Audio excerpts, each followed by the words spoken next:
91번째 주중현 시작합니다. 얼마 전 작품 검래 출연 소식을 전했던 올해. 초기에는 제폭설 시분에서 호흡을 맞췄던 조금맥과 재협연을 할 수도 있다는 소식이 전해지기도 했었는데요. 최근 기사에 따르면 조금맥은 유량지구 3편 촬영 중인 관계로 검래 출연이 무산되었고 현재 가장 유력한 배우로 전이미가 거론되고 있다고 합니다.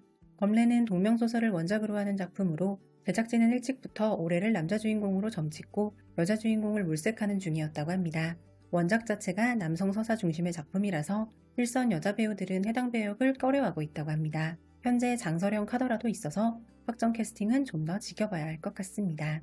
조로사가 한 브랜드 홍보 행사에 참여하며 대중에게 얼굴을 비쳤습니다. 이전에 몇몇 기사에서는 그녀가 불가피한 경우를 제외하고는 언론에 노출되는 것을 피하고 있다고 전하기도 했었는데요. 조로사는 밝은 모습으로 행사를 마무리했고 팬들과도 친근한 모습을 보여 SNS상에서 화제가 되었습니다.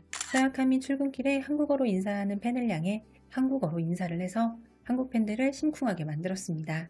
한국어 발음이 너무 좋아서 개인적으로 놀랐는데요. 손아트까지 해주며 다정하게 팬들을 대한 서약함의 모습입니다. 언니 예뻐요. 한국에서 왔어요. 네, 안녕하세요.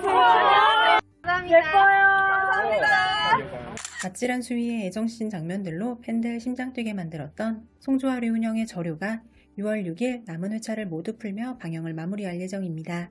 원작 소설은 훨씬 더 고자극인데 드라마화하면서 그나마 수위 조절을 한 게 그 정도였다고요. 텐센트는 마지막 32화에서 36화를 익스프레스로 묶어서 공개하면서 지금까지 익스프레스 결제 없이 참던 사람들마저도 결제를 해버리게 만들면서 텐센트 장사 잘한다는 시청자들의 볼멘 칭찬을 듣기도 했습니다. 화하유한과 도하영 강산의 동시 방영 가능성이 제기되었습니다. 조로사는 한 라이브 방송에서 화하유한의 방영이 임박했다는 소식을 직접 전했다고 하는데요.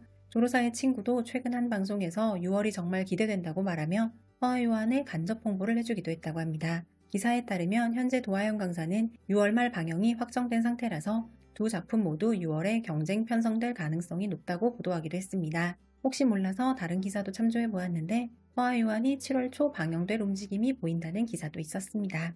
지난 5월 21일 부산의 조연 리카이 신의 중국인 비하 발언과 관련하여 제작진과 배우 측은 해당 녹음이 조작된 편집물이라고 해명하면서 최근 다시 부산의 6월 방영설에 힘이 실리고 있습니다. 이미 20개 이상의 브랜드가 광고를 진행했고 시청 예약자 400만 돌파 등 좋은 분위기를 이어가고 있기에 방영에 박차를 가할 예정이라고 합니다.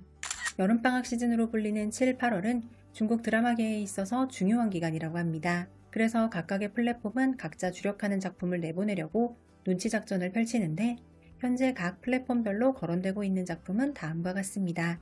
망고TV는 양쯔리 CN의 금수방화를 준비 중이며 유쿠는 장릉역 조금맥의 앵도호박을, IHE는 성이 이일동의 왕권편을, 텐센트는 조로사 진희정의 허하유한을 준비 중이라는 소식입니다. 샤오잔 장정희의 장혜전은 매일 기염을 토하는 기록들을 세우며 흥행가도를 달리고 있다고 합니다. 장혜전은 모든 플랫폼 재생수 1억을 돌파했고 시청률 2.48% 돌파, 위너데이터 점유율 36.4%를 기록하기도 했습니다. 그 밖에도 다른 시청률 데이터 기관에서 집계한 점유율에서도 1위를 차지하기도 했는데요. 장혜전의 저작권은 이미 스튜디오 S가 확보한 상태이니 국내에서도 장혜전을 만나보실 수 있을 것으로 보입니다. 장혜전은 자신의 능력을 감춘 채 가문의 복수를 위해 한 걸음 한 걸음 나아가는 주인공의 이야기를 그린 작품입니다. 지난 주중현에서 전해드렸던 황양전첨 귀걸이와 관련된 일은 다른 사건으로까지 일이 커지면서 황양전첨의 연예계 활동에 빨간불이 켜졌다는 기사까지 등장하기 시작했습니다. 업계에서는 이미 그녀가 블랙리스트에 올랐다, 사실상 퇴출이다 라는 이야기가 돌고 있으며 황양전첨의 소속사에서도 지원을 중단한 상태라는 보도가 있었습니다. 귀걸이 착용샷 하나가 부친의 뇌물수수 의혹으로 번졌고 그와 관련하여 황양전첨의 가족들의 문제가 수면 위로 드러나면서 둘째 자녀의 출산 은폐 등의 문제가 제기된 상태라고 합니다. 류아우춘 왕한우 주연의 하미바문정여려는 기대에 못 미치는 성적을 보여주며 두 주연 배우의 케미 부족이 드라마 몰입을 절해하는 요소로 거론되고 있다고 합니다. 기사에 따르면 류아우춘은 촬영 초반 계약 단계에서부터 실제 키스신을 찍지 않는다는 조건을 고수했기 때문에 연출팀은 대부분의 애정씬을 차용 카메라 기법을 사용하여 촬영했는데 그러다 보니 시청자들은 감정이입을 해서 드라마를 보다가 분위기가 뚝 끊기는 듯한 느낌을 자주 받게 되었다고 합니다. 류아우춘은 이전 작품 탈괴에서도 남주 리니가 엄지손가락으로 입술을 가린 채 키스 연기를 하는 장면이 공개된 적이 있어서 말이 나오기도 했었다고 하는데요. 여론이 부정적으로 흘러가자 제작진은 온라인 여론 감시 시스템을 가동했다고 밝히기도 했습니다. 송조아가 다른 작품에 출연하느냐 못하느냐를 두고 그녀의 완벽한 복귀를 지켜보는 시선이 많았는데 특별 출연이긴 하나 송조아는 이미 장묘희 상화삼 주연의 요제 촬영을 시작했다고 합니다.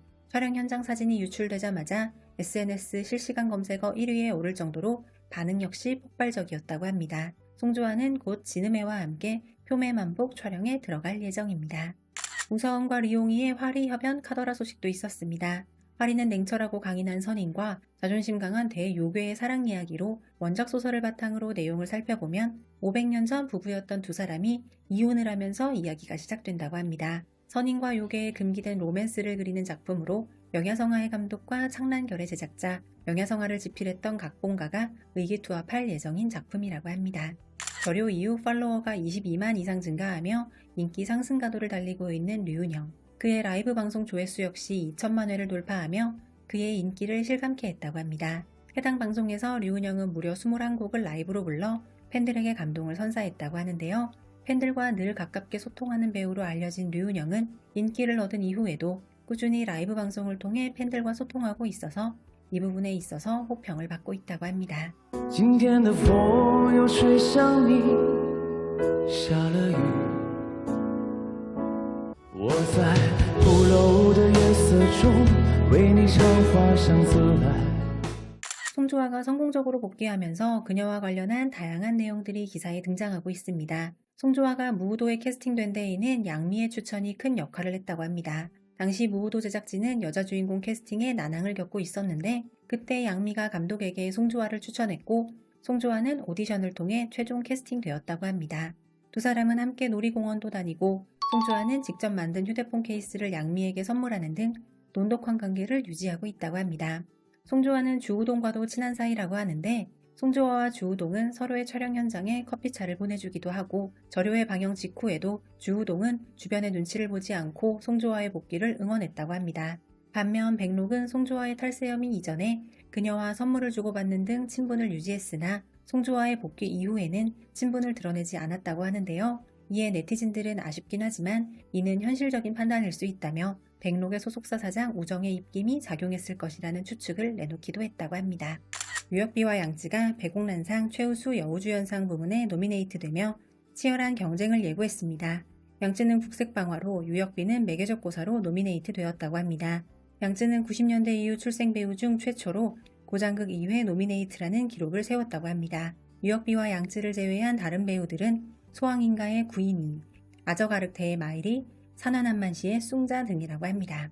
북상을 선택했던 백록의 선택은 옳은 선택이었나 봅니다. 백록은 북상의 성과로 중국 시청 데이터 공식 플랫폼 기준 90년대생 여자 배우 드라마 시청률 1위를 달성했다고 합니다. 북상은 방영 당시 CCTV 평균 시청률 3.615%, 최고 시청률 4.019%를 기록하기도 했다고 합니다. 리스트에 오른 다른 작품들이 승환기, 호동, 이가인 지명 등의 작품으로 쟁쟁한 것을 보면 백록의 훌륭한 성과를 확인할 수 있는 지표라는 평입니다. 요즘 화제의 배우인 두 사람 샤오장과 송조아, 두 사람의 6년 전 모습이 다시금 인터넷상에서 화제가 되고 있습니다. 최우적 하천이라는 청춘 영화 주제곡 뮤직비디오에 함께 출연했던 두 사람의 귀엽고 풋풋한 모습이 사랑스럽다는 반응이었습니다. 뮤직비디오를 본 네티즌들은 두 사람의 로맨스 고장극이면 무조건 본다며 두 사람의 협연을 바라기도 했다고 합니다. 6월 8일 송일용 류아우춘의 칠근심간이 방영을 시작합니다. 칠근심간은 현대물 판타지 모험물로 배우들의 액션 장면 및 CG에 공을 들인 작품이라고 합니다. 국내 저작권 및 OTT 소식입니다. 6월 6일 방영을 시작하는 백록 증순이의 임강선의 저작권을 KT 스튜디오 지니가 확보했으며 6월 16일 바로 방영을 시작한다고 합니다. 임강선 당신에게 스며든 진한 그리움이라는 제목으로 한국 시청자들을 찾아올 임강선은 로맨스 대서사시를 그려낼 선협 로맨스 작품입니다. 6월 9일 채널 차이나를 통해서 왕자기 노우켜의 방상가서가 방영을 시작합니다. 6월 10일부터 국내 OTT에도 곧바로 업로드 예정이니 편하게 시청이 가능합니다. 방상가서는 로맨스와 미스터리를 적절히 섞은 작품입니다. 6월 10일 채널 차이나를 통해서 황징이 손천주연의 동지가 방영을 시작합니다. 동지는 미스터리가 가미된 로맨스라서 조금씩 긴장감을 갖고 드라마에 몰입하게 된다는 호평을 받았던 작품입니다. 91번째 주중현이었습니다. 감사합니다.